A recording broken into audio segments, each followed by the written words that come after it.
keliray nahatsapa fa mahavokatra tsara I Madagasikara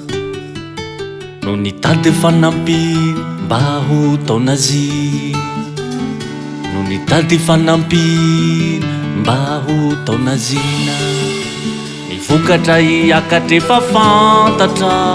tsy misy malalatanana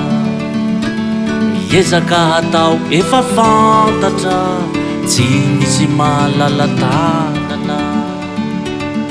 io fanampina io no mba andrandrainy io fanampina io no mba antenainy ny ambany vohitra miantso anao ny ambany vohitra mba milanao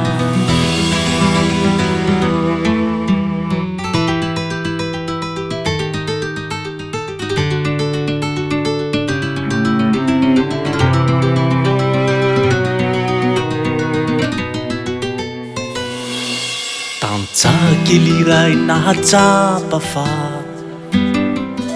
mahavokatra tsara I Madagasikara no nitady fanampiny mba ho taonazy no nitady fanampiny mba ho taonazina nivokatra iakatra efa fantatra tsy misy malalatanana miezaka hatao efa fantatra tsy misy malalatanana io fanampina io no mba andrandrainy io fanampina io